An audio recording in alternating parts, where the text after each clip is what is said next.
Welcome to True Heel Heat, the place where we use insider terms because we think we know what the fuck we're talking about, even though we don't. My name's Maxwell Jacob Friedman, and I'm better than you, and you know it.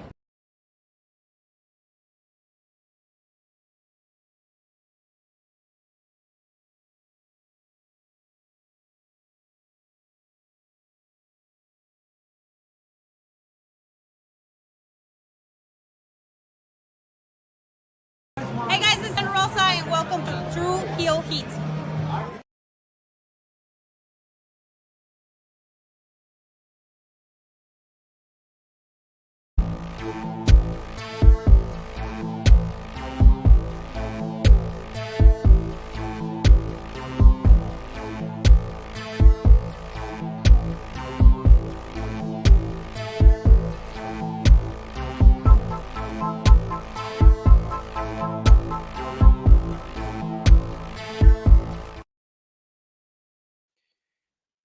Hello, hello, hello. It is me, your True Hill Phenom, SP3. We are live on the True Hill Heat YouTube and Facebook for Collision Course number 2. Guns go bang bang as per usual.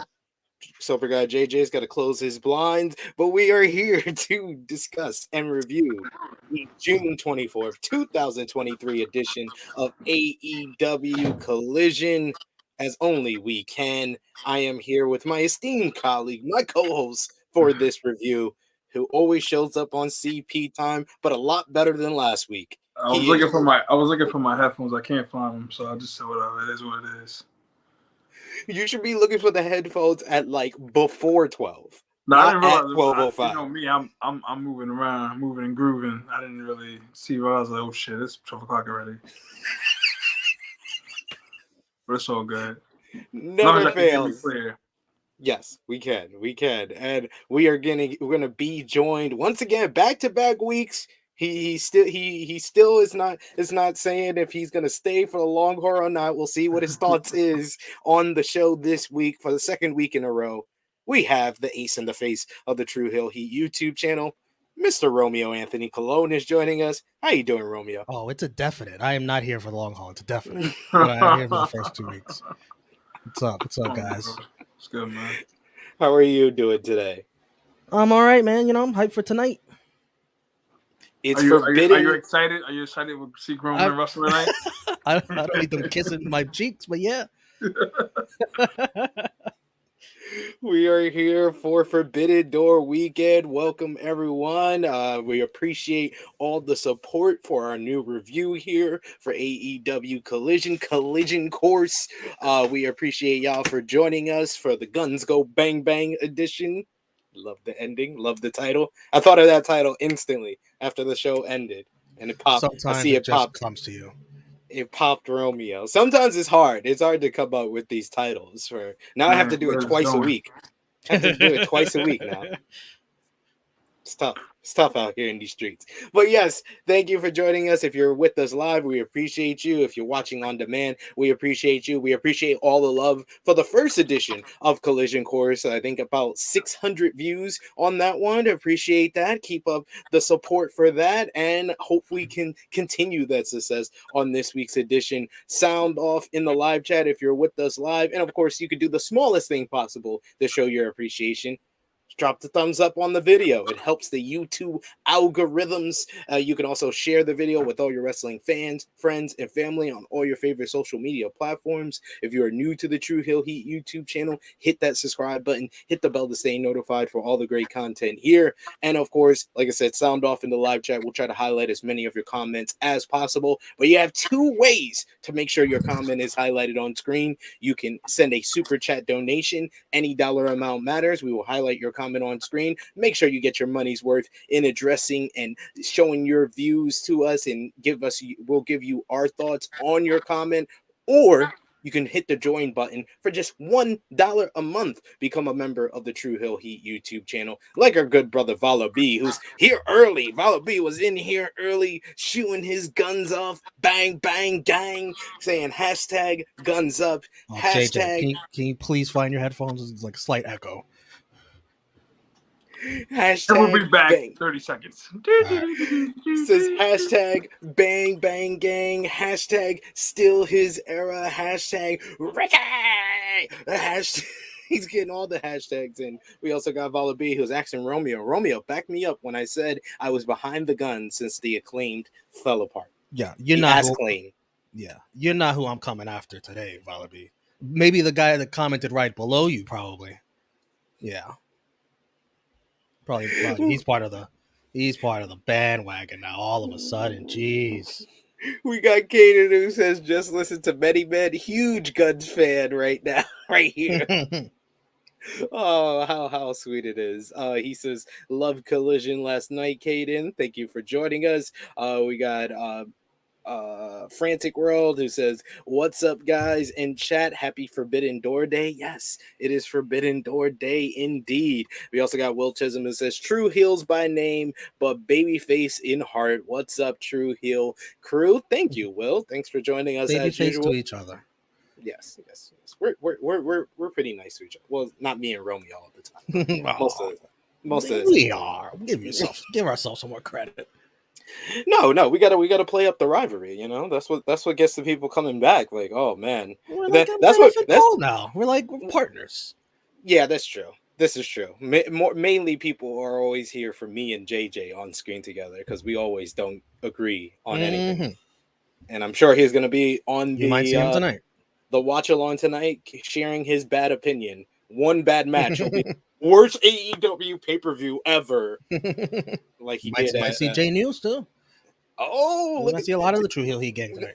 Gonna see Jay News on 3 times this week because he was on the preview. He's gonna be on the review on Monday, and he's gonna be on the watch along. My goodness, what a week! What a week it's been, and we appreciate anyone new to the channel. We gained a lot of subscribers yesterday after the True Heel Heat Flagship podcast, so thank you for joining us, and thank you to all the guests from last week's show, from yesterday's show as well. Baby Huey, Jeff Hawkins, and Scott Edwards. They were excellent yesterday on the show. And I also got to give credit to my good brother here. I was going to wait till we show the graphic at the end of the show, but Romeo with one of his best thumbnails ever for yesterday. And Chrissy Love even said it at the end of the show. She didn't get it on air, but she said, messaged me. Oh my God, this was great. Yeah, I thanked her. 7,320 subscribers. Nice. Exactly. Very, very, very nice. Very nice. We're happy about that. Frantic World showing some love to Stardom on the show here. He says, congrats to Rose Gold. They're doing big things in Stardom. Yes, my girl Mina Shirakawa winning tag team gold in Stardom this morning. I'm just actually watching that show. I got up to the first cage match. I'm going to watch the 12-woman cage match after we're done here. But that is enough. What is this, AAA? They have a 12-woman cage match. I gotta see this. I gotta see this. Is that the main event? Yes. Yes. Very, very good stuff. JJ, did you find your headphones yet? Yeah, I'm back like cook crack. You can turn on your camera now then. It is on. No, it's not. Oh, it's not on. Damn. Oops. Sorry, guys. I love how he said it. He said it like we're bugging. Like we're bugging here. He's like it is on, idiot. You idiots can't see my face like CM Punk after a fight. CM Punk, exactly. We got Valabi saying Stardom was a wild show. It looked like it. We also got Dustin. He's like, don't spoil the Stardom ending. I haven't finished watching it either. I'm gonna watch it after we're done with the show. So let's get into AEW Collision from last night. It was from Toronto, Ontario, Canada. Just give your thoughts in general on the crowd last night for Collision. Sober guy. I mean, it's Canada. It's not really. It's Toronto at that. So I always expect the crowd to be crazy. Indeed, and it definitely was, especially for the main event. Yeah, that crowd was hot as hell for that main event, man. Romeo, what did you think about the crowd last night in Toronto? It was good. They got shit on twice by 2 of their favorites, but it wasn't as good as Chicago last week, obviously. But I think tonight will be more what's the word? Boisterous. I think tonight will be even better. Yeah, I mean, Chicago had a bigger crowd last week, but I thought the Toronto crowd was a great way to kind of, if you're not going to have that mass of humanity that was in the United Center, this was the next best thing to have a strong nearly 7,000 who were very loud and vocal throughout the show. I think they could be But louder though. Like I think it's like saving your energy for tonight because you're gonna need it tonight. So they weren't loud enough for you last night. That's crazy. No, I think they could be louder. I think you'll see it. Did you watch the main event? Yeah. I thought the main event was louder than anything. I'm just saying, the Chicago they were going show. Crazy. I thought that was like that felt like Cena in 2011 type heat. It's been a long time. We'll talk about that. A long time since I've seen dueling chants that intense. So that was great to see as well. Yes, and I will just say, because we had a debate on yesterday's True Hill Heat podcast, where I said that Collision, the first episode, had a different feel from Dynamite. And I think that they doubled down on it on this episode because we start off with a straight out of Saturday night main event intro to the show. As soon as it's 8 p.m. Eastern, we see CM Punk on screen with Ricky Starks along with FTR. They are ready for a fight tonight.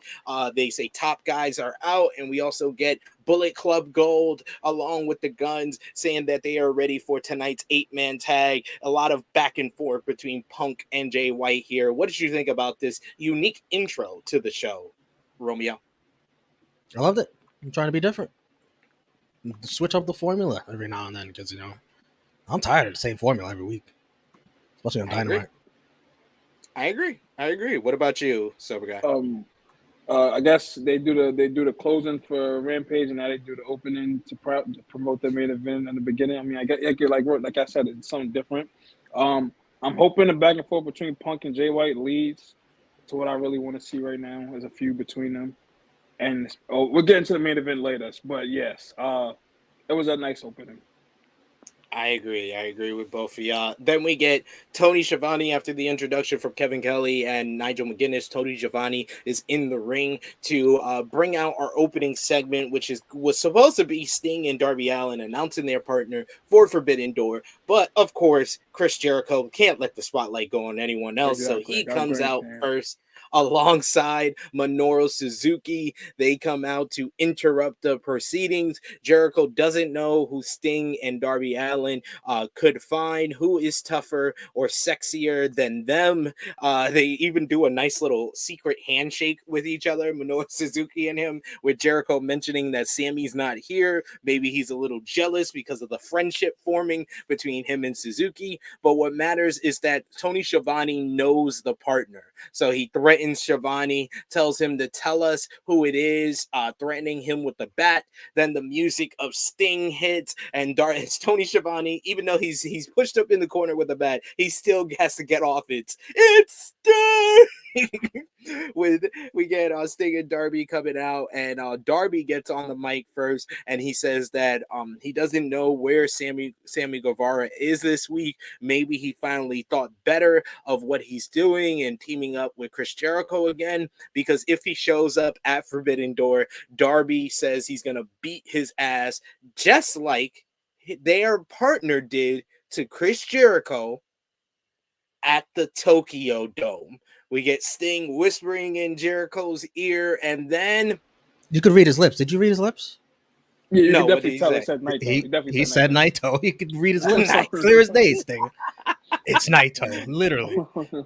I love it. And then the music hit. Oh my God, what an electric pop for the former IWGP heavyweight champion Tetsuya Naito. The crowd immediately. See, this is what I say. Like, AEW fans are different from WWE fans. You don't need a video package sometimes for these big New Japan stars. They instantly know who he is, and this Toronto crowd was on their feet for Naito coming out. He gets into the ring. He stares down with Chris Jericho smiling in his face, and Chris Jericho looks like he's seen a ghost. The last man to defeat him inside the Tokyo Dome will team up with Sting and Darby Allin to verse Chris Jericho, Sammy Guevara, and Minoru Suzuki tonight at Forbidden Door. We get Naito and Sting and Jericho and Suzuki and Darby in the same ring at the same time. What year is it? Is it 2023? Are we in the multiverse? This is insane. And the graphic was made official later on in the night that it will be Los Stinganables de Japón versus Lasuki Gods. This is gonna be a wild 6-man tag. I can't wait. Not the biggest surprise in the world, but I think this was the perfect choice to team up with Sting and Darby and make it feel like a big time matchup with a lot of different stuff going on with the Sammy and Jericho story, with Sting and Darby's role in that rivalry, Naito and Jericho's history, Naito and Suzuki's history. All of that will be on display at Forbidden Door. What did you think about the introduction of Naito, his official AEW debut, and the segment overall, JJ? I mean, it wasn't no surprise. And then I saw something, of course, social media likes to ruin things. So I saw something about a meet and greet they have prior to the show. He got to, he replaced somebody. I was like, oh, fuck, great. But I kind of knew. At first, I did think it was a rumor because the way Sting had said time on Dynamite. So I'm like, oh, it could be a rumor. But Naito, obviously, the bigger name, the bigger draw. So it's finally great to see him here at AEW because I think there was going on about he didn't want to come back to the stage. But that will be they these dirt sheets be full of cat. So should be a good 6-man. Should be a good 6-man. I mean, I really could care less about Sting at this point, but it's, the 6-man environment. I'm pretty sure they have a great brawl tonight, so we'll see. Yeah, I mean, this is the type of matchup that, it's going to protect everyone involved. Sting, always in these multi-man matchups, so it makes a lot of sense as well. Romeo, what did you think about this segment? I know you are a huge Tetsuya Naito fan. Hell yeah. Do you have that first picture still you showed with Jericho and Suzuki? No, man, you got to say this stuff beforehand. I didn't want to interrupt you.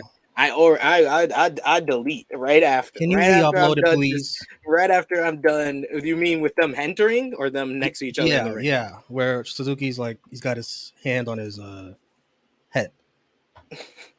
All right, please, because I want to caption it. I want to caption it. This was good heel shit by Jericho, shitting on Toronto. Here we go. Yeah, let me caption this. My friend thinks you're high. Can he get your number?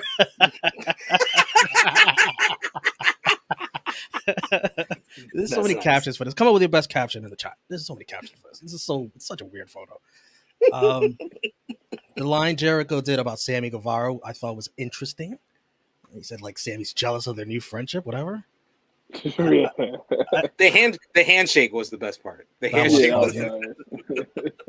I think that's the match at Full Gear, Sammy and Jericho. I think we're leading to that. Ooh, you think Full Gear? I think we're gonna slow build it. I can definitely do All Out. I can see All Out. All Out. Excuse me. Yeah, I can see All Out that being the thing. I think they do Sting and Darby versus the Sex Gods on Dynamite, like a Dynamite main event. The way Darby's been getting Jericho's face lately, I think that's a singles match we're gonna get. I don't know if you guys saw the AEW spoiler. They said in the meet and greet it'd be Naito in the meet and greet. Yeah, that's what I brought up. Yeah, we talked about it on True Hill Heat yesterday because someone said it in the chat. I popped when that music hit. Naito, he had the great classic Naito look. He looked annoyed to be there, but also happy to be there. It's just to annoy Jericho too. It's great. I love Naito, and I'm excited for tonight. I am very excited as well. Naito, this gave Forbidden Door instantly. I already said the build up to Forbidden Door 2 has been much better than Forbidden Door 1, but having a star of Naito's caliber as well on the show even boosted it up even more. We got Caden in the chat. He says, I love the feel of this show, starting with a promo, having a 20-minute main event that's a bit slower paced, and the production has been fantastic. We also got Big Man Dogs who says, handshake popped me too. So good. We got Mike in the chat who says Naito's knees aren't much better than Tanahashi's, unfortunately. He's in a multi-man match. What does that even matter? He's not wrestling a 30-minute match with freaking Minoru Suzuki. He's not in the He can world still title do that, I'm matchup. sure, anyway. So The reason why people are bringing up Tanahashi's body is because he's in a world title matchup. There's a difference. There's levels to this. We got Frantic World who says, I just need to see a picture of Tetsuya Naito and Andrade together. Yes. You would have got that last night. You know, come on, post it on social media, Andrade. You know you want to. Naito was in the building and couldn't help that guy. He's like, you got it. I'm hanging out with Sting and Darby. I never met Sting before. It's not a part of the story, man. The MW Network says Punk got boos like crazy every time you heard CM Punk chants. It was followed by he sucks, laughed my ass off. The energy was electric and good to see some local talent and Canadian talent get used on ROH and Hobbs match. So yeah, he was in the building yesterday. He says Toronto represented, was at the show live last night at Collision. We got ROH tapings before and after Collision. Punk got no love in Toronto. FTR and Ricky Starks are over. This is Bullet Club country. Yeah, well, that's the only Bullet Club you're getting. Yeah. It does make sense, though. If you know about the old Ring of Honor shows, the New Japan shows and Ring of Honor shows was heavy in Toronto and New York back then. So it gives me that feel about this weekend, but like obviously on a bigger scale. The War of the Worlds, all of those pay-per-views and shit. So that was big in Toronto and of course in the Hammerstein. And of course, Kenny Omega is a former Bullet Club leader, and he's from Canada. So, and El Phantasmo was in Bullet Club, who's from Canada as well, which will bring him up a little bit later. We got Big Man Dogs who says Naito has the best drip in wrestling. Yeah, just that entrance suit. That entrance suit is just. Come on, man. How can stunting on them dogs? Stunting on them. Dustin saying LIJ and Andrade need to take a photo together. I mean, I would be all right with that. That would be fine by me. Big Man Dog says, I do wonder what the more regular crowd will be like. Chicago is biased to Punk, and Forbidden Door crowd is biased to the Elite. If they're on the West Coast, if they're in California, then it's going to be probably like Elite country. Everywhere. Chicago's the only place that loves Punk. Let's admit it. It's over. It's over. I think we're really going to see Boston in July. Boston is the first date after the Canadian tour. I think this entire Canadian tour, he's going to get this type of reaction. But we'll see when they go to Boston and then Newark what it's like. Newark, I think they're going to boo Punk because they loved the Elite at Full Gear last year. Everywhere. He was like, I don't care what you say, everywhere. Next, we got probably one of my favorite segments of the whole entire night.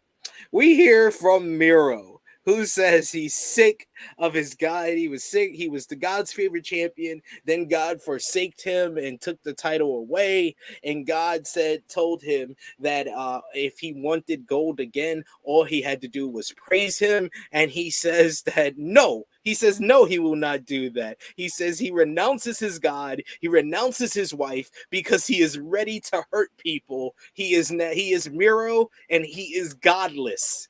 Oh my God. I love so him and Lana are separated. Got it. No, he can't think about his beautiful wife when he's killing people, when he wants to murder people. so he has to renounce his wife, renounce his God, and he will tear through AEW. I love these Miro promos. If you could do this like every other week or Collision, like 1 week a match, 1 week a promo, I'd be down for that. Romeo, what did you think about Miro's promo here? I agree with you 100%. And I love the new shirt that he's got. Must buy. Yes. Must buy shirt for sure. And that's very rare with AEW nowadays. They've been on a tear last week, though, with t-shirts. They dropped a nice load of t-shirts. That looks really good. Orange Cassidy's shirt is awesome. Yes, the orange one, yeah. The orange one. The orange one is awesome. It's weird, right? Like, these shirts would be orange, yeah. Sober Guy, what did you think about Miro's promo? Oh, I'm loving this Miro thing. I'm loving that they're going in a different direction, that he's now atheist. That's pretty cool. I always, I don't know why. I don't know why. Are you saying not believing in God is cool? Whoa! I said that he's going. His role, his character, him going into atheism right now, not believing in Jesus Christ and our Lord and Savior, is good for him. Like he felt like everything's been taken away because of God. You know, obviously bringing religion into this is weird, but he feels like everything's been taken away because of God, so he's going to forsake him and just hurt everybody and get back on top. Then maybe he'll go back to church and get saved, get baptized. Who knows? It's so funny. We need a pre-tape. We need a pre-tape of him getting baptized. Exactly. As soon as he wins a TNT title or something, he gets baptized. However, though, it's so funny. You had talking about his promo. It just made me think. Oh, damn. He was born on Christmas, so obviously this must have been easy. Like the switch. Like, oh shit, this is probably why he does all this believing in God, Jesus shit. Because Jesus, in Christmas go hand in hand. I'm sure somebody out there is offended, so. The words and opinions of sober Guy JJ do not necessarily reflect those of True Heel Heat, its viewers, or affiliates. What? I didn't say anything wrong. It's Sunday. We're talking about the Lord. Your religious beliefs on people. If you're offended because you don't believe in God, I mean, that's on you. I mean, you can worship the devil all you want. I don't get fucked. I'm just saying. We got Negro Buck who says Miro renounced his God and his wife. My man is going scorched earth. You know it. You already know it. To kill them all. Big Man Dog saying, I do think Punk will always get booed by fly-in crowds unless it's Chicago. We also got Kaden who says Lana going back to Lashley. Wow. I'm done. We got Frantic World that says Miro is Kratos of AEW. All he needs is a son to help him. That's cap. He's the god. Kratos is the god of war. So Miro don't believe in God. So he don't believe in God every day. Debunked. We got Big Man Dogs that says Miro is on his incel arc. We also got Kaden who says I'm atheist, so I stand Miro. Shocker. We also got Big Man Dogs that says they're gonna do a video package of Miro going to church gatherings to debate people. I want those 3 tapes. That's 90s attitude era right there. That's fine. You're right talking about how you don't believe in God. It's only downhill from here. Next, we get our opening contest. It was the ace, Hiroshi Tanahashi, going 1-on-1 with the Mogul Embassy, Swerve Strickland. I gotta give it up to whoever it was, maybe it was Prince Nana, who gave Swerve the crown jewel robe. Jimmy Rave, God bless his soul. He was smiling down on Swerve wearing the crown jewel robe here. I thought this matchup was a good matchup here. Swerve just showing that how good he is, because Tanahashi, of course, is not in the best shape. His knees are wrecked, his body is thrashed, but I thought that Swerve covered for a lot of things throughout this match, especially with the ending. We get a near fall with Swerve hitting the house call. We get another near fall with Tanahashi hitting Sling Blade. Swerve goes for the Swerve Stomp, but Tanahashi moves out the way. Tanahashi hits another Sling Blade. He goes to the top rope and tries to steady himself for high fly flow, but he falls off the top rope, and Swerve smartly does not just sit there and lay there and wait for him to get up top. He goes up top, makes Tanahashi fight for the spot again, slaps him off the top rope, and then Tanahashi hits high fly flow for the victory. This one went 10 minutes 45 seconds, so thought it was a really good matchup between these two guys. I thought they delivered pretty much what I thought they would here. Tanahashi not trying to give away too much ahead of tonight's Forbidden Door AEW World Championship matchup. And speaking of which, we get the music of the AEW World Champion after the matchup, and instead of him coming out, he pops up on the screen to say, "Oh, you thought I would coming out there? You mark." He says that he wants to get out of Canada as fast as humanly possible. He holds the most important title in the world. So he made a deal with Tony Khan that they are going to be match number 1 at Forbidden Door. So they're going to be opening up the main card. He says that he Got doesn't. that question wrong. He doesn't want to watch a bunch of indie geeks from Japan wrestle, and he promises to do painful things to Tanahashi with his air guitar, saying that he's going to put it between his rinky-dink knees and shove it where the sun don't shine, and he's going to win tonight at Forbidden Door. So MJF versus Tanahashi will open the main card. What did you think about Tanahashi versus Swerve, Romeo, and what do you think about MJF's promo after? Well, let me just start by saying I love Hiroshi Tanahashi. I respect the legend for everything he's done in this business. Now, you guys on the preview show sounded a little worried about Tanahashi MJF. And I was like, come on, guys. It's going to be all right. It's going to be fine. You guys were right. You have every cause to be worried about this match. All the people on the show have either seen Tanahashi live or seen him on New Japan lately. So that's why we had that trepidation. 100% justified. Tanahashi looked slow in this. Swerve wasn't as good, wasn't his normal self because he had to slow down too. Swerve did his best. It's no discredit to him. It reminds me of how Charlotte and Bianca sometimes have to slow down for their opponents, how good they are. Swerve doing the gritty is hilarious. It looks so ridiculous in wrestling. You got somebody grittying while they're beating your ass. It's funny. This was a bad clash to me. Even the kickouts look bad. The guy looks in legit pain wrestling. It reminds me of the movie The Wrestler, if you've ever seen it. Japanese version. How do you say The Wrestler in Japanese? There you go. Swerve was good. Great improv on that final high fly flow to help Tanahashi save face. I hope Tana appreciates that. Afterwards, the promo, Tana looked like Vince McMahon after he tore his quads. He was like, I can't even stand right now. The MJF promo. MJF promo was gold. He's the best part of AEW every time he's on. And, I don't think this match was worth doing the night before an important match where that match needs to look good. And now Tana's even more worn down. Like, was this worth it? No. I'm worried for how bad this match could be. I know MJF will be great. He'll do his character heel work. It could be a very slow WWE style match, but I am worried. The bright side to all of this is anytime Tanahashi, you count him out, he's always able to pull it through and pull out a gem out of him.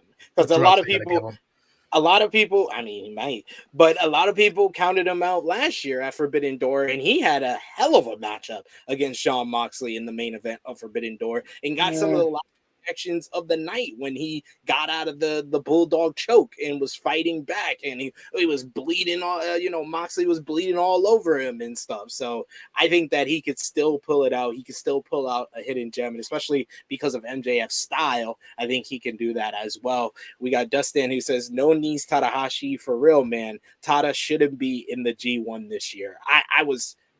Man, you're talking about him wrestling back to back on this weekend. He's gonna be having seven matches over the course of a month. Like 7 singles matches, high caliber against your Zack Sabre Juniors, against your Tetsuya Naitos, against your Jeff Cobbs. I mean, I worry for him. They're all in his bracket, huh? Yeah, they're all in his block. And they could have given Yano. I gotta relook at the block again. Who's gonna give him the night off in the block? Because he has the work rate block. He's got Goto in his block as well. They're gonna slap the shit out of each other. JJ, what did you think about Tada versus Swerve and the MJF promo? I mean, good thing you brought up the G1 thing. Maybe these back-to-back matches are gonna mentally prepare him for the month. Yeah. I don't know, but I feel like with this situation, honestly, obviously this is probably why they're starting the show now, because they want the crowd to still be hot and invested into the match. And of course, the show's starting off, even if it is, because I don't think the match is going to be good. But with the energy the crowd brings, that usually brings a match up a notch. I personally have not watched Tanahashi since Wrestle Kingdom. So to see what the fuck is going on? I was like, damn, he looks like it's over. But Swerve tried to save the match. It was okay. It was nothing special. Like you said, he probably saving all his real energy for tonight. MJF did his thing, of course, with the promo leading up to this, because now he's on board with fighting him because of Adam Cole. I don't have any high hopes for this match. I expect it to be okay. I mean, maybe they over deliver. I don't think it even gets that much time, seeing how it's 10 matches, and now at first MJF didn't even want to do the match with Tanahashi looking like his hurt. So it's like, yeah, we'll see. Pick the under. Yeah, I think he should retire after this year. I think like 12 to 15 minutes. I don't even give it that. I give it 10. I don't give it no more than 10. Well, this match got 11 minutes, so I think MJF will do a lot of stalling. Yeah. MJF. MJF doing a lot of MJF knows how to pace his matches as well. And Frantic World, you're bringing up Tanahashi just had 3 tag matches in 3 days before the pay-per-view on the New Japan road shows. Those are tag matches. Those are multi-man matches at that, where there's 8 to 9 other guys in the ring, where Tanahashi only has to be in the ring for like 2 minutes. That's not having 3 tag matches in 3 days is nothing like versing Swerve Strickland and MJF back-to-back nights. I have his block. You want me to read his block? Yeah, what's his block in the G? I got Goto, Zack Sabre Jr., Tetsuya Naito, Jeff Cobb, Shane Haste. Who's the other one? Alex Coughlin. And yes, Toriano. Oh, okay. He's got 1 day off. He's got 1 day off, guys. Don't worry. He's gonna be all right. Hopefully it's scheduled right, right there in between. Like he's the type of guy that needs like the Yano day off, and he needs Jeff Cobb to like destroy him in like 2 minutes.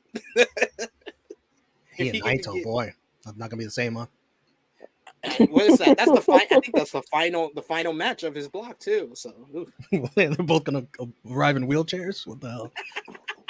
A wheelchair match. It's gonna be like a wheelchair basketball game. It's gonna be a wheelchair match.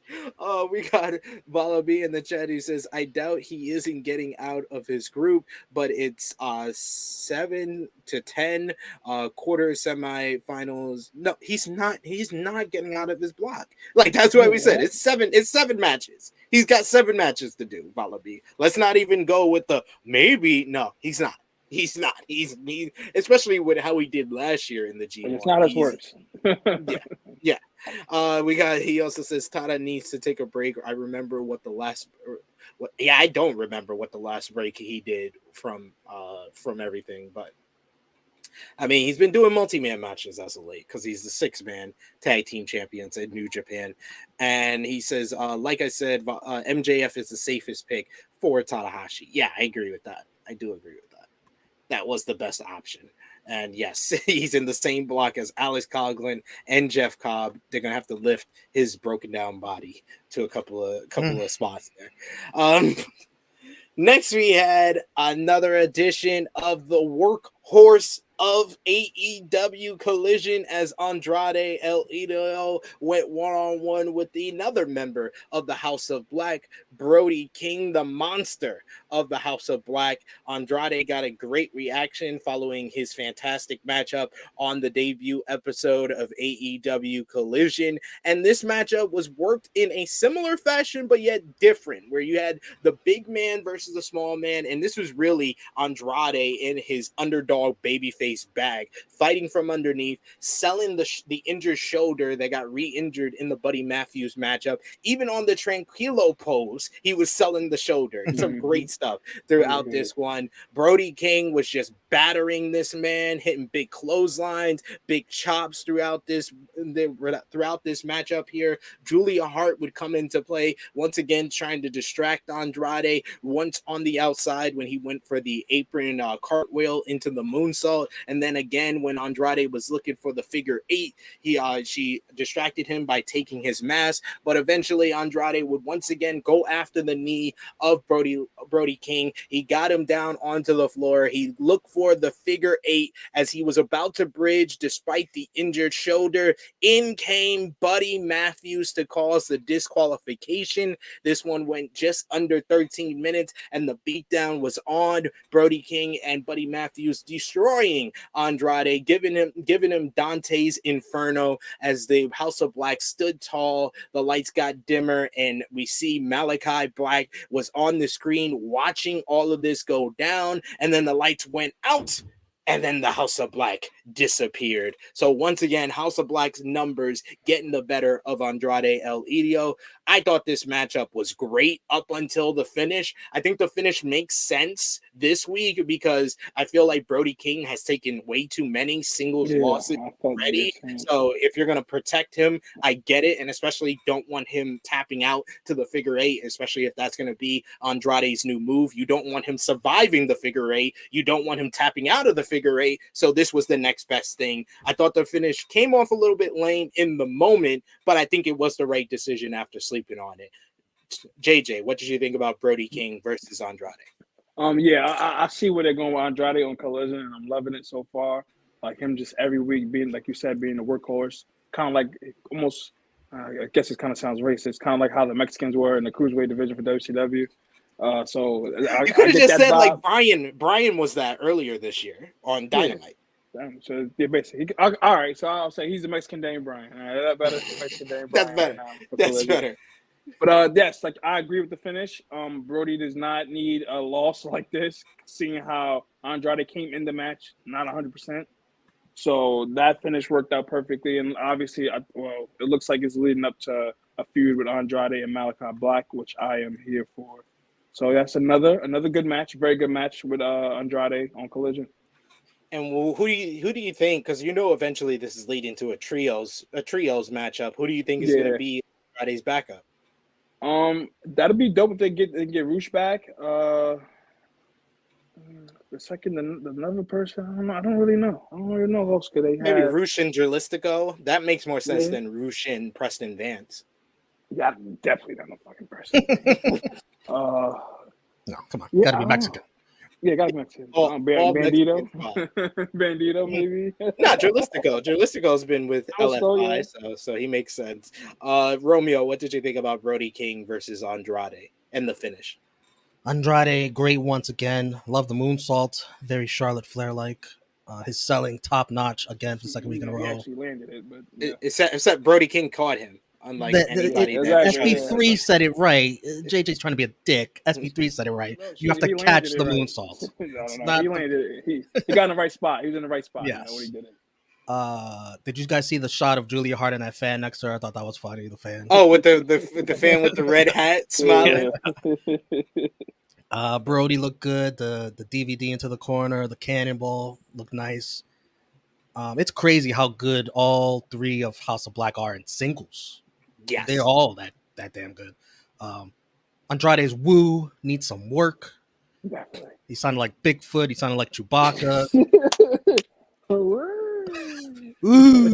It's like my child. The selling of the figure eight was also great. Like, I saw some people saying it was the worst figure eight they ever saw. He's selling his shoulder. Come on. Exactly. Like they don't understand any damn thing. It's good. I understand what you guys are saying about Brody, but I personally don't think he's worth protecting this much. It's okay to lose to Andrade. The fact he's been the X factor for House of Black. He's been the one. He's the reason why they he's won. Lost. He's capable of losing. But he lost. He didn't lose clean. Like Big Man Dog is saying that I understand why they did a dirty finish. Brody King is quite well protected. Hasn't lost clean since Darby. He lost by cheating by Brody to Daniel Garcia because Jericho hit him with the bat. So if he's gonna lose clean, it should at least to be to a guy who's healthy, not a guy who's injured coming in. Yeah, coming in the match. No, the fact that they don't let Andrade win clean here gives me no hope for a singles push for him. Zero.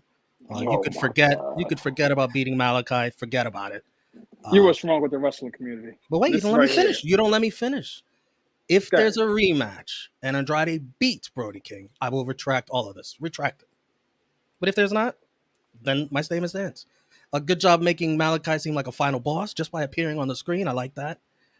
Nobody helping Andrade. Lame. When Naito's in the back on the field, LIJ. Hey, he's not a part of LIJ. He's a part I of know. La Faction Ingonables. Hey, not hey, not Los hey, Ingonables de hey. Japón. AEW prides itself on the fans being so knowledgeable about the product, but then they insult you right there and right in the face. Naito's in a whole different situation right now. I can't do it. Sorry. Naito and the other members of LIJ were on ROH. They were on Collision. Oh, different location. Different location. On different nights. Nico Buck says, I don't see it being LFI if they're really trying to push him as a face. I think it will be LFI, but I think after they lose to House of Black, they turn on Andrade and keep Andrade babyface. And Andrade feuds with them, and Andrade never gets wins on Brody or Malachi.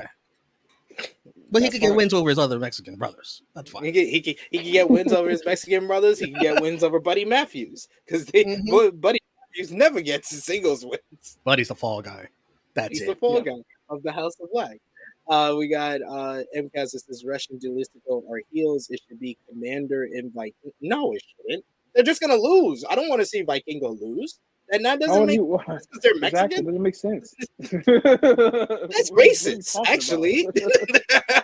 we're saying Russian Duelistico because they have the prior relationship with one another, and they can go after House of Black because House of Black are tweeners. They're not really heels. To be honest, they're heels to me. No, and that to was be a honest, heel thing they just did.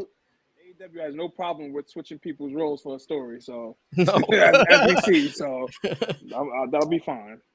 Also true. We got Big Man Dogs who says, I hope we get Black versus Andrade and not just the trios. No, I think that's what we saw the last 2 weeks is indicating that we're going to get Black versus Andrade before we get the trios matchup. Yeah, I mean, good match, but Andrade's not winning. I mean, has Malachi Black lost a singles match since Cody? That was the last time I remember him losing a singles match. I don't remember him being in a singles match since Cody. Right. So, there you go. Next up, we had the TNT champion Christian Cage, along with some other guy named Luchasaurus, who is actually technically the TNT champion. They come out for a chat with Tony Schiavone.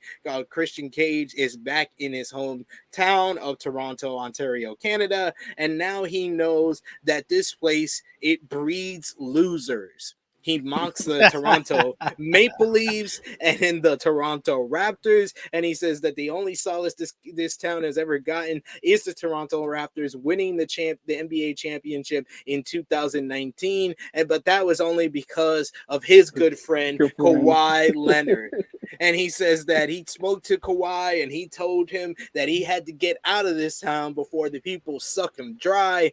And now for a couple of housekeeping items, there will be no more open challenges for his championship. You will have to earn a title shot just like he did. Christian is ready to take the title to the next level, and he barely even mentioned Luchasaurus throughout any of this, and then Luchasaurus at the end put him on his shoulders like he's Jungle Boy in their Jurassic Express. Oh my God, Christian Cage was great. The crowd heat was fantastic for this. You would think they would be cheering and it would be Bizarro land of Christian getting cheered, but no, he got them to boo him. This was great. Christian is just one of the best promos in this entire company. What did you think about the promo and the fact that Christian is legitimately acting like he is the TNT champion, JJ? I am so happy he's able to do something at this caliber right now with his career and his injuries. This is dope to see. Yeah, exactly. All by himself. He probably knew they were going to give him a reaction in Toronto, which is why he hit so low with that Kawhi Leonard line, because that was fucking hilarious. You know, the Raptors fans haven't got over that yet. So, but yes, I would love to see what they do. Like, does Christian even defend I feel like what they're going to do with the title is, even if somebody gets a title match, Luchasaurus will be the one to defend it. Christian keeps the belt. He'll just help him win. That's all he needs to do. That's all he's gonna do. So I like that. I feel like obviously they're probably gonna set up something like down the line, because I hope they do not continue anything with Wardlow. I pray to my God They don't do that. So I feel like towards the end, Who's your god, Miro? the Redeemer is my god. But I feel like I hope they do. Obviously, by losing the belt, I feel like somebody, hopefully, they build up to get to that point that Christian has to actually be the one to defend it and lose the belt, and that probably ends up with dissension between him and Luchasaurus. So we'll see. I'm liking it so far. The delusional Christian, it's amazing. He's so great as a character. Romeo, what did you think about Christian's promo? Christian's character it's rolling right now. It's classic Christian. Remember how he classic. Yeah. Yes. Remember how he held the King of the Ring trophy for Edge? Yes. Did you guys notice the shot he took at Meltzer here? Oh yeah. Oh yeah. He said I left last week in a bad mood.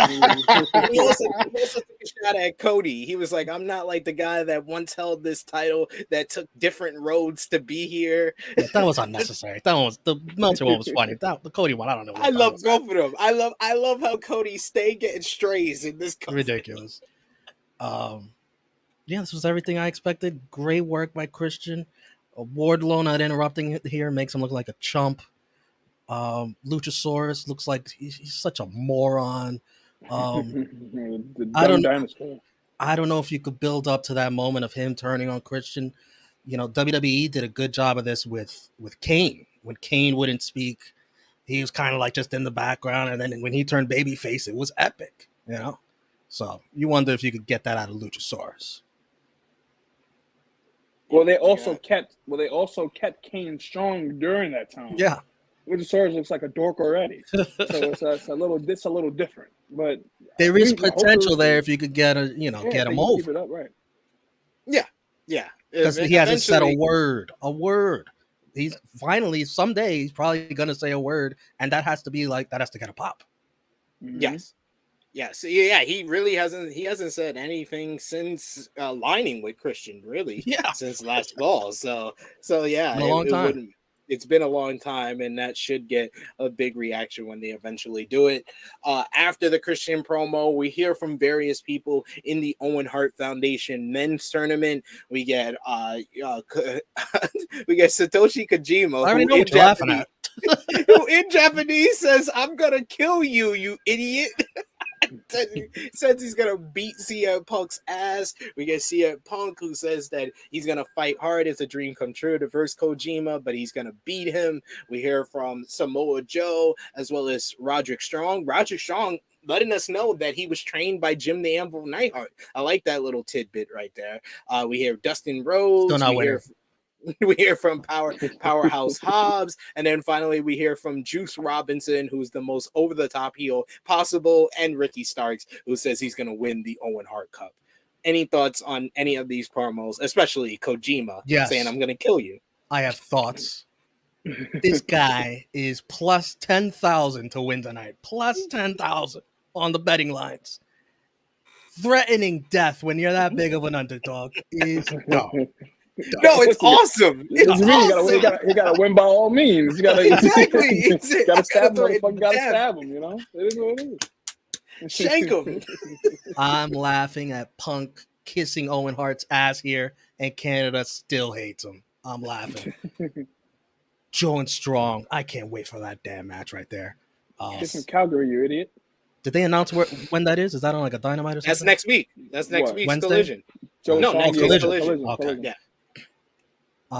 And 3 tournaments, as I've said at the same time, is ridiculous. You have the men's Owen, the women's Owen, and the blind eliminator, blind tag, whatever you call that. Yeah, blind elimination. Ridiculous, Tony. Hey, I mean, he's been saving us from tournaments all year long, so he put 3 at one time. He was like, I got to get my tournament fix in, so I'm getting 3 at one time. Definitely got to do the Owen in Canada. It's like, got to start off there. It's only right. Yeah. And usually the Owen would have already been done. Last year would have already been done. So I think they just pushed it back for Canada this year, but they had the idea for the blind eliminator at the same time. So we shall see. JJ, what did you think about the promos from the Owen Hart Cup participants? is it really going to make a damn difference whoever wins at this point? Like you saw what happened last year. Like, is this I guess a trophy on the mantle, as they say. Who are your It's really no picks? significance to win. Yeah, both. See, Punk would be an easy answer, but I don't think he wins. So, Sky Blue, honestly, I could see her the way they look like they're building her up. Even though this tournament doesn't really mean nothing, I could see her winning for the women. Punk, I mean, he's in it, I guess, for the name value, but I don't feel like he's a guy that needs it. I feel like Ricky Starks probably wins for a man. We'll get Punk and Joe in the second round. Yeah, Yeah. well, that's if he beats. I think it's Punk and Starks in the finals, and Punk turns heel to win. That's what I see. And then in the women, I see Willow Nightingale beating either Ruby Soho or Britt Baker in the finals. I got Starks and Willow, but I'm not very confident in that Starks pick at all. I understand, especially after this. I think show. Starks gets to the finals though. Yes. Yeah. I think he gets to the finals. Nero Buck says, I think Willow for the women. For the men, I want Ricky Starks, but I wouldn't be surprised if Punk won. We got ALW who says, I think Punk wins, even though he doesn't need to win, and he's got Willow winning. Speaking of Willow Nightingale, let's talk about her Owen Hart Cup quarterfinal matchup here on this show against Nyla Rose, her posing with the trophy beforehand, the New Japan Strong Women's Champion. And I thought this was a different match than from what we've seen with Willow in AEW, because she was versing a woman who's pretty much the same size as her.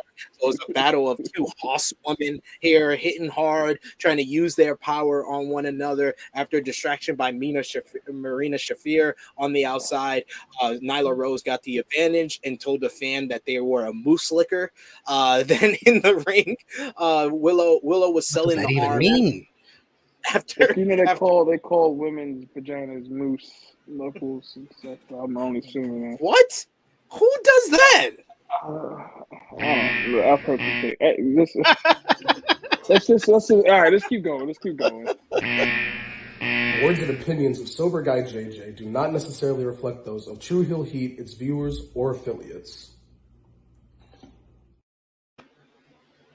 Says that Willow was selling the arm after Nyla rammed her into the ring post. Eventually she overcame the injury. Nyla kept avoiding the Babe with powerbomb, but eventually Willow hits a big old pounce, which Nyla went flying on. That was great. And then she hit the Babe with the powerbomb to get the victory in here and to advance to the Owen Hart Memorial Tournament semifinals. I thought this was a solid enough matchup here. After the match, though, as Willow is celebrating in the ring, the Outcasts surround the ring, but out comes Sky Blue with a steel chair to make the save as the Outcasts bail before Tony Storm goes one-on-one with Willow Nightingale tonight at Forbidden Door. And I like the little look to one another between Sky and Willow, maybe teasing a possible finals confrontation between these two women. That would be another good finals to build, the future of the AEW Women's Division. Romeo, what did you think about Willow versus Nyla? I think I like Tanahashi Swerve a little more, and I didn't even like that. So that's all you gotta know about this match. Willow's pounce was nice. Her finisher looked good. Yeah, pounce well. Yeah, good pounce. Willow's record 9-7. We gotta increase that a little bit. That's a pretty bad one. Hey, she gonna get 2 more wins when she win the Owen Hart Cup. Keep stacking them up. That's all that matters. This was a nice challenge for Willow to overcome Nyla Rose, but it wasn't that entertaining. Soraya's return, awful, lackluster. Should have meant something. That was.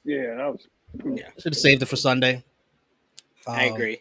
She should be the reason why Tony Storm wins on Sunday. Yes. That should have been exactly. her first appearance. Which, so if they're making a return Saturday, it makes me think maybe they're doing something else tonight. I don't know. We'll see. Thank goodness Sky had a chair, because her alone was not enough to scare off the Outcast. Yes.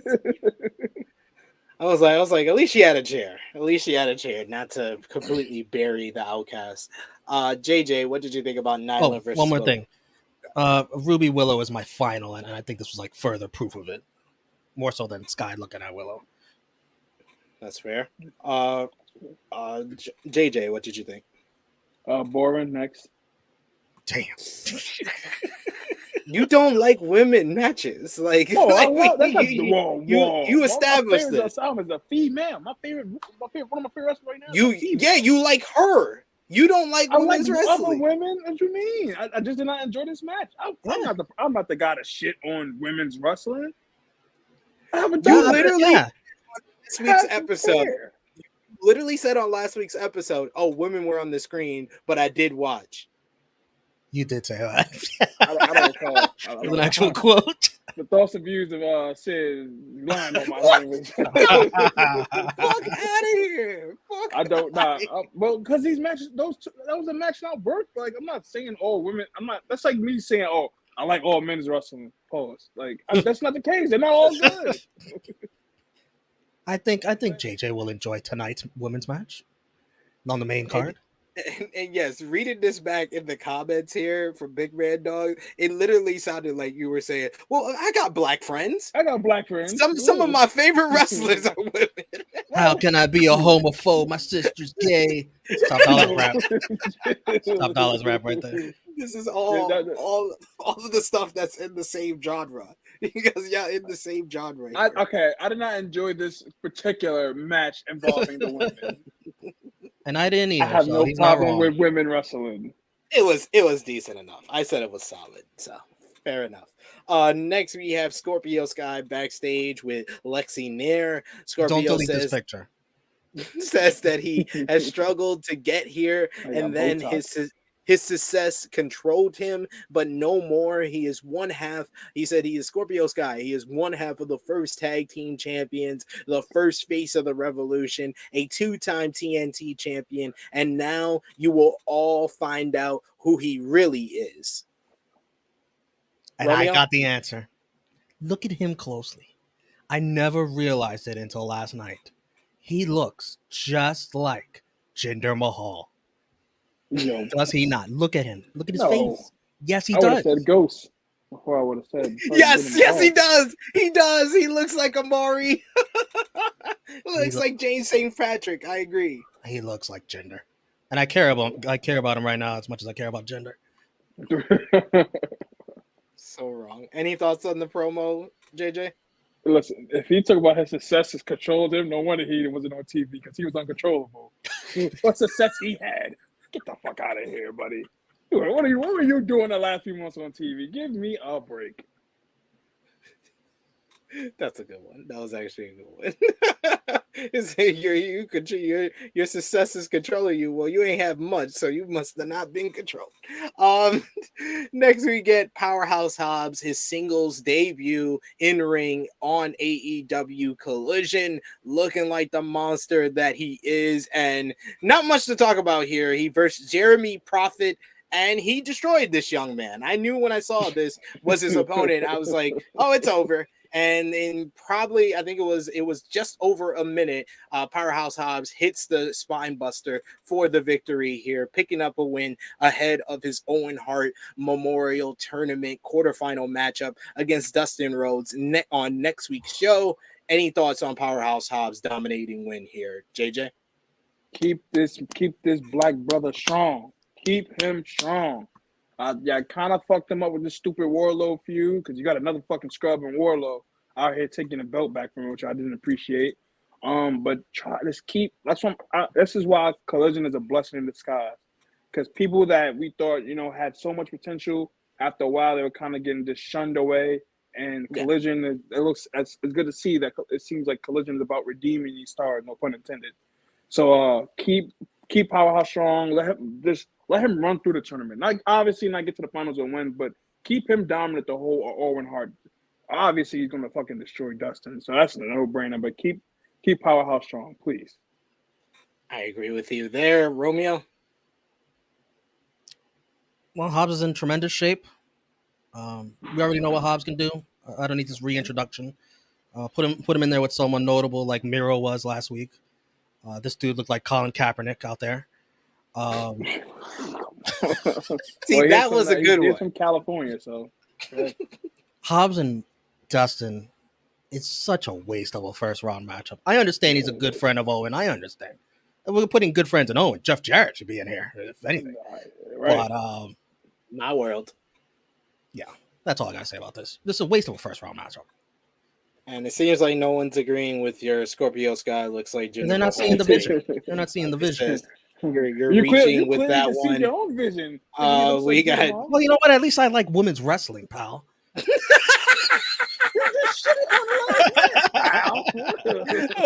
Big Man Dogs.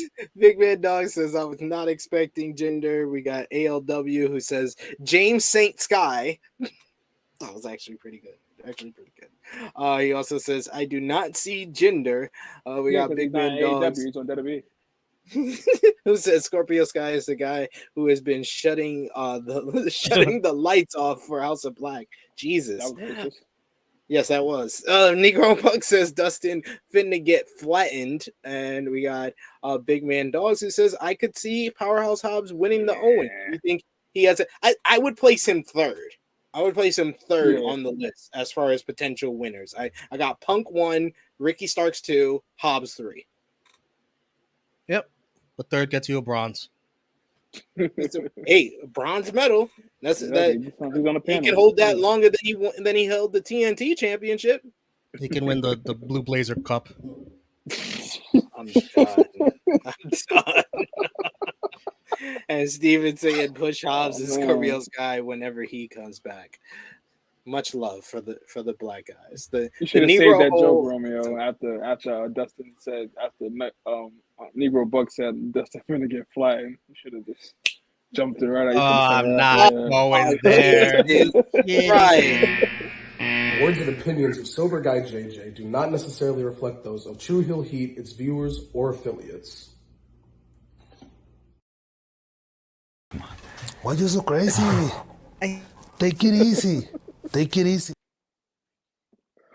Oh my God! He wants me to say it instead of himself. Romeo, you should have went all over. Like, come on, yeah, man, that would have been a good joke. It's all you, Romeo. It's all you, man. You're the piece of shit, not me. I'm passing you the ball. Passing the buck more than the ball. Oh my God, Jesus Christ! There. Finally, we got the main event of the evening. But before the main event, they went through the whole main card as well as one of the 0 hour matches for Forbidden Door. Yeah, and then in the beginning of the main event, they went through the added matches on the 0 hour, as we're going to see outside of Athena versus Billy Starks in an Owen Hart quarterfinal matchup. We're going to get Mogul Embassy, Swerve Strickland, and the Gates of Agony versus Roppongi Vice and El Desperado. More Despy versus Swerve. I am all here for that. We're also going to get a battle of Canadian stars as AEW Stu Grayson will go one-on-one with El Fantasmo. And then finally, this one I'm looking forward to the most. Los Ingonables de Japón, Hiromu Takahashi, Shingo Takagi, and Bushi versus United Empires, Kyle Fletcher, Jeff Cobb, and TJP. These are some really good matches to have on the 0 hour matches. You mean to tell me put Tony Storm and Willow on 0 hour and add one? Oh, you hear this guy? Like, look at you again. Like, what are we doing? I got three. I can't miss 0 hour then. I got 3 complaints. God. Number 1, SB3, I think you okayed an apology. Because you said that you didn't think there's no way they put 4 matches on the 0 hour. And they put 4 matches on there. No, I said I doubt it. I didn't say no way. I said I doubt it because they've been doing one match on the 0 hour. He said they were going to add another match to the main card, and I said no way to that. Number 2, what is this New Japan versus New Japan match? Isn't it supposed to be New Japan versus AEW? Kyle Fletcher is technically from AEW. Oh, man. I guess so. And number 3, you got to announce these matches way before the day before. I mean, we got prediction shows and prediction contests. Come on. Think of us, Tony. Because he cares so much about Think of that. us. You got to at least announce it on Rampage so Romeo has At time least. to add it. And see, you didn't even have to say anything. You knew he was going to say something. Oh, I told you they'd add matches. I tried to get you an apology. Apology? What am I gonna? I said I doubt it. I didn't Or say at least no. that you were right, Caden. At least that. Apologize these No. for that. No, he don't boost of his ego. No. Sorry, Caden. Send a super chat. Maybe I'll give you an apology. Hey, send $4 since it's 4 matches. How about that? Yeah. We got ALW who says, I love Aussie Open and miss Kyle. I miss Mark Davis, but Kyle Fletcher has been killing it in this singles run. I agree. And we got Dustin who says that technicality BS. I mean, he is a AEW star. He got the graphic and everything. Come on, what we talking about? What we talking about? Bullshit. I mean, it'll be a banger, but short banger. No, and Chris said you don't put a title match on 0 Hour. Why No, the all the fuck title not? matches are on the main card. Oh, you probably was talking about my thing when I said switch the matches. Well, we got four 0. Yeah, we got 4 0 hour matches. So clearly, they're already going against the grain. Adding a title match, a women's title match, is not going to be the end of the world. You know, The women's title is one of the top titles in the promotion. What are you talking about? The more matches Sorry, I see, Chris. See, I'll give an apology to Chris. Chris, I'm sorry. Wow. You're right. You're right. JJ's wrong. I'm never wrong. Okay. The more matches you put on 0 Hour, the less I have to see of RJ City, so I'm happy. And Steven saying Athena versus Sky Boo also in 0 Hour. No, Athena versus Billy Starks is on 0 Hour. That's the 4 matches. Yeah, that's 4 matches. That's 4. It's not 5. He only said 3 matches. Then he brought up brought up this one, so that's 4. Yeah. 3 plus 1. No, I'm looking forward to 0 Hour. This is much better than the 0 Hours we've been getting for Revolution and Double or Nothing, which was mostly talking heads. It felt like WWE pre-shows. Yeah. But yes, let's talk about the main event of the evening, an 8-man tag team all-star matchup as you had Bullet Club Goals, Jay White, and Juice Robinson teaming up with Austin and Colton. I'm sorry. I got to interrupt you. Go back to that picture. 1-0. This is such another technicality bullshit. They clearly lost last week. I know it's only when they're teaming. But when they're a team, as a team. They were a team last week. Look, it says AEW tag team record. It didn't say trio record. Oh, Mike, please. Are you kidding me? That's not a tag team match. It's a trios match. Man. Yeah, that's a trios match. Oh, they literally have trio titles. Yeah, it didn't say AEW record. If it said AEW record, it would count all of Juice's losses and all of their losses as a trio. Whatever. Teaming up with Austin and Colton Gunn, who everybody seems to love them shooting fake guns and spitting out water at the same time. These morons on Twitter, all of you, retweeting this. Oh, I think I like the guns now. Oh, I changed my mind about the guns. Oh, I love the gun club now because of an entrance. Really? And it's a nice entrance. But it's a nice entrance, but come on. That's it. You flip-floppers, you fickle All show, fans. no go. All show, no go.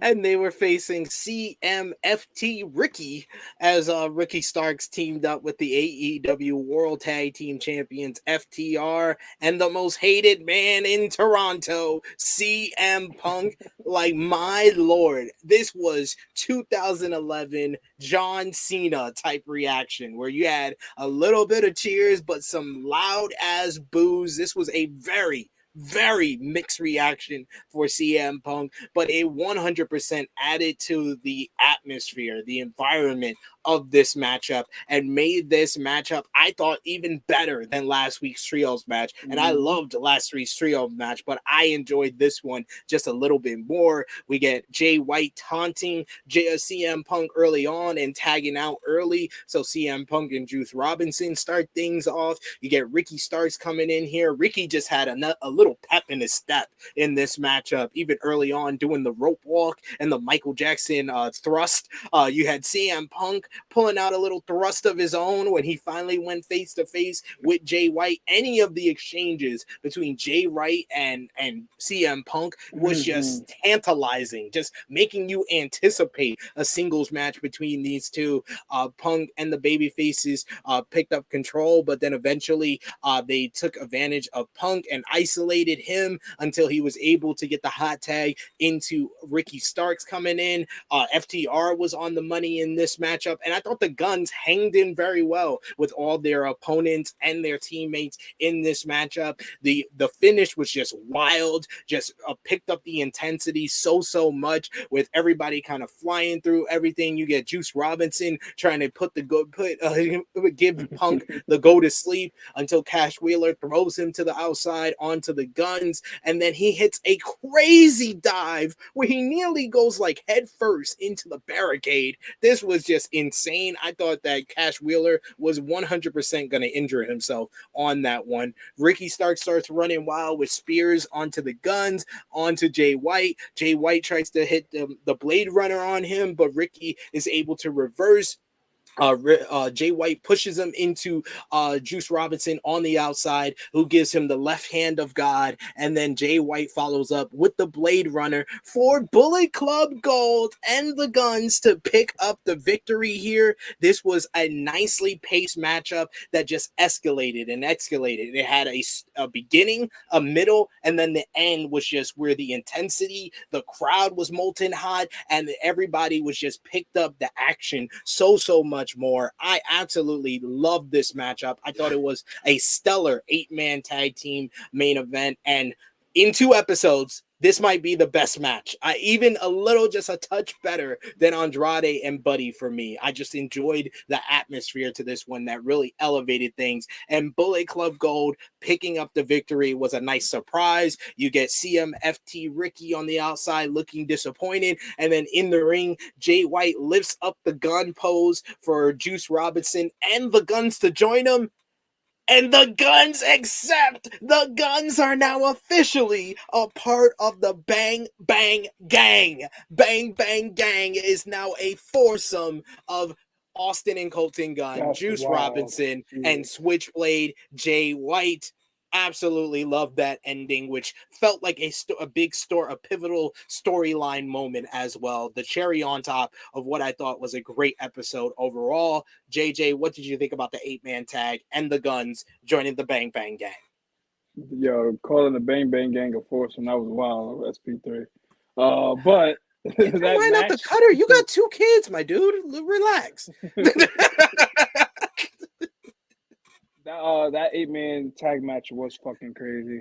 A great match. I feel like the right team won because with them going in with Punk being booed to shit throughout the whole match, I feel like that it's a good way to keep probably, maybe it was an audible, maybe they weren't supposed to win, but the crowd probably depicted that win. But that was a dope match. I want them to do so much with Jay White at AEW, man. I want them to not waste Jay White. I feel like this was one of those. This felt like he was finally back on the right track. Exactly. He feels like he's back on the right track. Yeah, it felt like that ending, that whole ending sequence leading up to him getting the pin on Ricky Starks with the Blade Runner. That was a dope match. Like you said, I think that probably was the best match so far in the last 2 episodes. And I kind of was like, all right, this is gonna be an anything match because obviously Punk got his match tomorrow, but they really went out and did like the whole match. I don't know what they do with FTR at this point. It's like they don't even have a match tonight. So I don't. Maybe next week we get on Dynamite we get the Jay White Juice FTR match because they still technically be in Canada. I don't know what they're doing, especially with them being your tag team champions. It's really my only gripe with this whole situation. Like you give the guy the belts, and it's like what next? I want Jay White to keep this momentum. I hope we get this Punk and White feud for the summer, leading up to All Out in Chicago. Oh shit, not even All Out. Win All in Wembley. Could do that. So, but like you said, if they turn Punk heel during the tournament, I don't know how we get that, but we'll see. But yes, great match. Definitely the match of the night. Well, I guess people are supposed to wait for that, but definitely enjoyed this match. I absolutely loved it. I thought everyone was on their Yes. game in this one. We already got in the chat here, Frantic World, who says the Guns need the Bullet Club music now. No, they just need the Bullet Club intro, Yeah, Bullet book club's Club, fine. and then it can go into either their regular song or Many Men. Please give them Many Men. Just buy the licensing. I'm sure Yeah, 50 come will on, give man. you a discount. Exactly. Hey, give that money. Give Curtis some money, Tony. Stop playing. We got Negro Buck, who says perfect comparison SB3. And he also says Punk channeling his inner Rick Rude. We also get him saying definitely can't wait for the singles feud between Punk and Switch. Like that, those were the best moments of the matchup. Anytime they were going at it, either with Jay White like taunting him when they were isolating him, and he kept his body between him and his corner so he couldn't make the tag. Like that was just so smart. Like Even the Jay crowd. White. Jay The White Juvenile is crowd, like it was Jay White. Let's go, Jay White. CM Punk's like that's what the people want to see. Yeah, and it gives me hope that they're doing Joe and Punk in the tournament. So I think that's where they're getting that match out the way so he can feud with Jay White. I can't wait for that either. We got Negro Buck, who says expected Punk's team to win, but I love the outcome. That and the whole match really made Jay look like a star. The Guns looked great too. We got Steven, who says Cash insane dive. That was crazy, ridiculous dive by Cash Wheeler. And he also said Negro Buck says I thought Cash was done for after that dive. I did too. I thought he really got hurt on that. We got Romeo rejoining us. Romeo, what did you think about the 8-man tag main event? Tony Khan, pay for the Many Men. I don't care how much it costs. Pay for it for the Guns. It's way better than whatever they're coming out to now. I like CM Punk doing the Hulk Hogan ear, and then obviously the leg drop. Yeah, the boot and the leg drop. That's funny. I felt it was like 60-40 booing him reaction. What did you think? I thought it was like 70-30. More? Okay. Yeah. It was a strong when his entrance hit. The boos were strong, but they came down a little bit. Because I think they were more or less enjoying the matchup. As they really got the matchup, it slowed down with the boos for Punk. It's the funny. crowd was still hot the whole match, though. Yeah. It's funny. It's ironic. Punk has fallen into the category of those he despised. You know, John Cena, Roman Reigns. It's turning. Dude, I put out the tweet last night. I know he called Cena after the show. It was like, bro, I understand what you've been through. I'm sorry. You did? Oh no, you speculated that. I thought that was real. Because I could see that. I could see that. I love Kevin Kelly. He's like, we're not in Chicago anymore. He's acknowledging the boos and talking about tonight's crowd reaction, where he said he thinks it'll be worse, and I agree with him. Starks had a great hot tag. He's going to be awesome in WWE. I can't wait for LA Knight, Ricky Starks. That's going to be fun. Oh my God! Will you stop? Imagine those two on the mic, man. It's going to be fun. Jay and Ricky sequence at the end was very suspenseful. I didn't know who was going to come out on top there. Pause. The Guns finisher is great. Cash's power was impressive. The flip was ridiculous. Don't do that again. Come on. Whatever happened to no flips, just fists? It costs you almost every time. Yo, literally. They always lose. They always lose when they go too much with the high flying. Don't do that again. You're lucky you didn't break your neck. Fun match, electric crowd. I still like Andrade Murphy better. I still think it's lazy of AEW to practically run back such a similar main event to episode 1, though. Just taking out Joe and adding 3 other guys. You know, come on. Do something. I mean, technically, I thought it was better. Add Joe compared to the Gun. He's still over. But you're right. It turned out better though. I thought it was better than last. It was better than the first week main event. I'd be forgetting FTR tag champs. Can't have them teaming with Punk every week. No, you got to get back to eventually showcasing the tag division. I think no FTR Bishamon is a crime at Forbidden Door. And also, remember when Forbidden Door was announced, when Jay White came to AEW, we were like, oh, we might get some Bullet Club drama at Forbidden Door. Nope, none of that.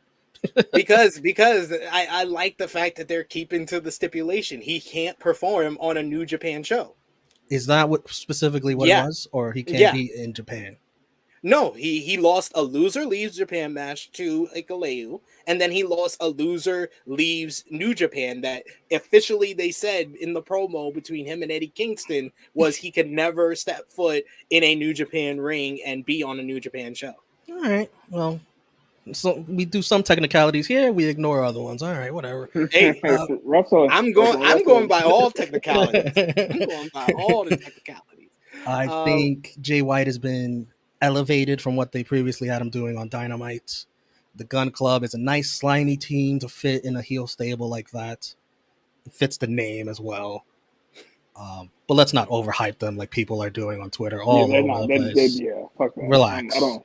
They can have a Dipset anthem theme song, and I'm good. I'm not going to jump on the bandwagon.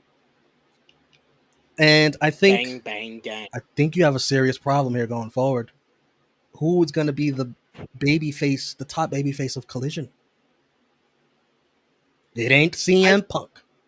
I think it's gonna be like a Earth 2 Cena thing where he's gonna still be the top face, but he's gonna get these polarizing reaction. Yeah. I think they're gonna ride it Punk's through. not gonna be a top babyface Collision. Yeah, I think they're gonna ride it through the Canadian tour, see how he gets reactions when they go to Newark and stuff like that, and they're gonna ride this out at least through the summer, at least through an MJF program at the very least.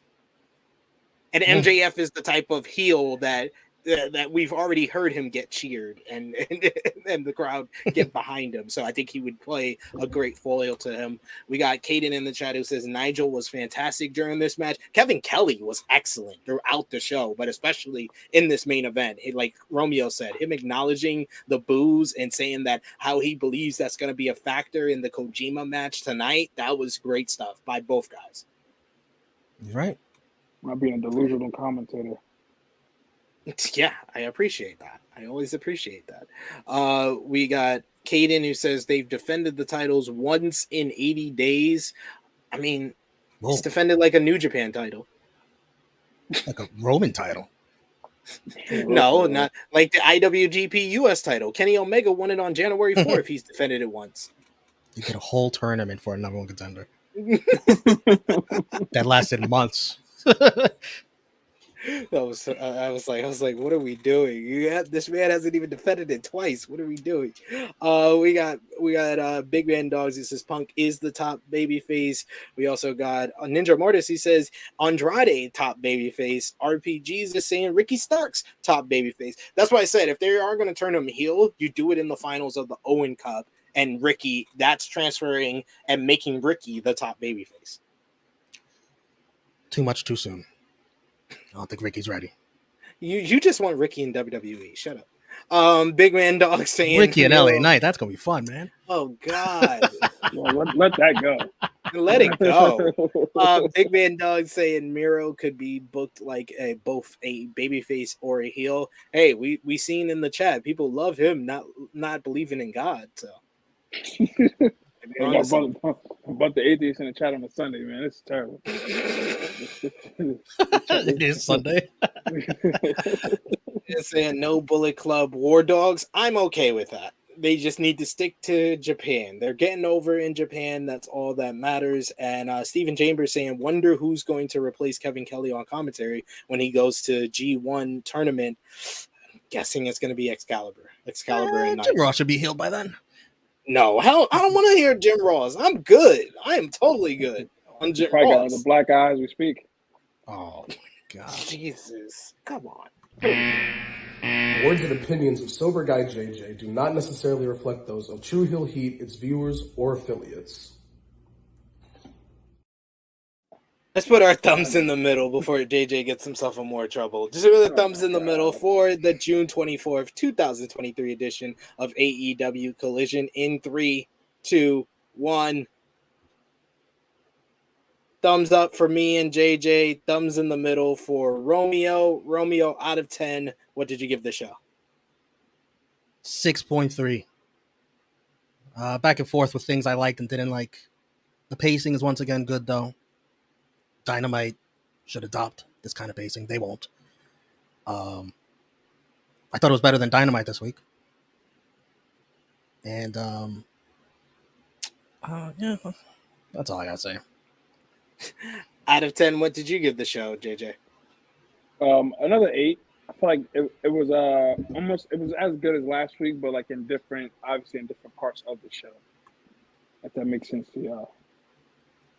Yeah, I give it an 8 out of 10. I gave last week 8.5 out of 10. I give this one an 8 out of 10. I thought it was very well paced. Really enjoyed Brody versus Andrade. Really enjoyed the main event. I thought, like I said, the best match between the two shows, and that Toronto crowd just elevated a bunch of things on the show, and a couple of the things that you guys weren't too fond on. I was all right with. So yeah, I enjoyed the show, and I liked the different feel overall to the show. So that's why I've enjoyed it so much the last 2 weeks. Who was your MVP for the show, Drunk Guy? Oh, Jay White. This is his moment. I agree with you. It was Jay White. Jay White, the leader of the Bang Bang Gang, is my MVP for the show as well. Romeo? I have 3: Christian and the Guns, because they are hitching their saddle to Jay White. So that's a good move for them. We got Kaden in the chat who says MVP Juice Robinson for taking down Ricky. LVP for the show, Romeo. The great legend Tanahashi. And CM Punk for getting booed in the country of his idol. You just don't like Punk. I'm convinced. Exactly. JJ. What? He got beat. All right. Definitely Tanahashi. He looks like old man Willow out there. That might be it. Nothing really else stood out like as a loser. I mean, Luchasaurus is a loser, but I can't give him Elvin Pitts part of the story, so I'll just go with Tanahashi. I gotta go with Jeremy Prophet, the guy who faced Powerhouse Hobbs, because he was literally the chopper of the night. I'll go with him, and yeah, I think and Ricky Starks. And Ricky Starks, because he got added to CMFTR and he gave them their first loss as a team. So poor Ricky. Match of the night, Romeo. Main event. JJ. Same thing, main event. Unanimous, the main event for sure. Caden saying LVP Andrade ain't got no friends. We also got Dolores who says LVP Tanahashi, high fly no. That was good, Dolores. That was good, Dolores. Big Red Dog saying I'm very high on Collision just because it doesn't have most of the things I dislike about Dynamite. And we got has all the things Tony Khan dislikes. There you go. Frantic World says Big Mike gave it a 4, and that is why Big Mike has shitty opinions. Anyway, jeez, I don't blame him for feeling the way he did about the show.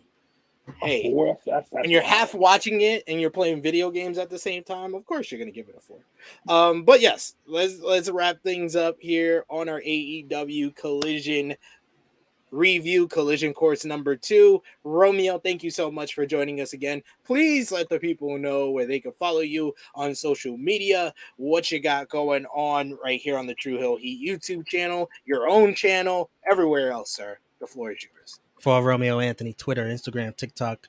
Subscribe to my YouTube channel, same name. Join us tonight. It'll start at 7 Eastern for the 0 hour. Forbidden Door. A lot of True Hill Heat gangs gonna be there. We'll have some fun. It sounds like it's gonna be a packed house on our channel here tonight for Forbidden Door, one of the biggest shows of the year. I expect every seat filled. You're gonna get the 10 for 10? Full 10 for 10? Are you gonna be there, Silver Guy? Are you going to a con? You going to who are you gonna go see? Josh told you, man. I'm atheist. Oh, Yellow Card. Oh, that was legit. No, that was not legit. That was far from legit. I was there with Forbidden Door for fucking Yellow Card, and I was Larry June concert. Who the fuck is that guy? Who the fuck is Larry June? A rapper. Like, over Forbidden Door. Yes. I said if you let me. I need an answer now. I got to reserve seats. You got to tell me now. I said I'll probably show up for the beginning though, for the 0 hour for sure. But then you're leaving, so there'll be an open seat. There you go. That's crazy. He's We gonna, really he's reserved get, for a he- fucking watch party. That's how strong the unity of True Heat is. Well, yeah, because I gotta invite around the point too. So, Not only but invite True you. Hill he gets dibs. Yeah, we get first dibs. They go play So video I'd games like to somewhere. know if you'll be there or not. Yeah, I'll try. you gotta make sure everybody on Around the Point is actually watching the show and not just getting influenced by Top Guy JJ like I'll they fall did at asleep on the stream.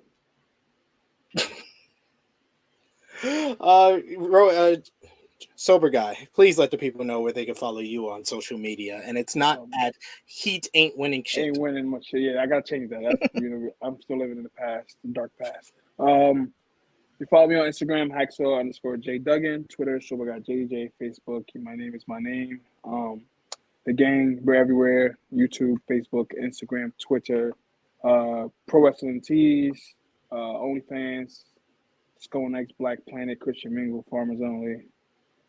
We're just everywhere, providing that great content on a weekly basis. Jesus Christ. Our good friend Maggie's in the Using the chat. A Lord bunch name of beautiful people. So are you, Maggie. So are you. Thank you for joining us, Maggie. leaving that love in the chat here. You can follow me on the Twitter machine at True Heel SP3. Follow the gang, Facebook, Twitter, and Instagram at True Heel Heat. Go to patreon.com/True Heel Heat. $3 a month. The Prediction Championship we're almost concluding. Next week is the final week of season 4, and then we'll start anew. So you can check out all that stuff and check out all the great stuff we got on the channel here right now. We got our Forbidden Door preview with myself, Jay News, Joe Hobart of Wrestle Purists, and NK of Wrestle Things, breaking down the card for tonight. So check that out before tonight's huge show. Check out AE Ramble episode 99, Doors Wide Open, with me and Jimmy Macaram reviewing AEW Dynamite from this past week. And check out yesterday's True Hill Heat Flash Hit podcast, True Hill Heat 231, with Romeo's excellent thumbnail, as we talked about all the latest news, CM Punk, and all the drama in the AEW locker room after his return, Kenta not wanting a match with him, Logan Paul's return and being in Money in the Bank, plus much, much more. And final Who's the people in the predictions shadow? Well, my bad, cut you off. Who's the two people in the That's shadow? the Young Bucks. Young Oh, Bucks. shit. All right. Poor Thought it Sober was two Guy Hangman JJ. Pages. Poor Sober Guy JJ. For Romeo, it is me, your True Hill Phenom SB3. This has been Collision Course number 2. Guns go bang, bang, gang. We are signing off until next time. Bang, bang.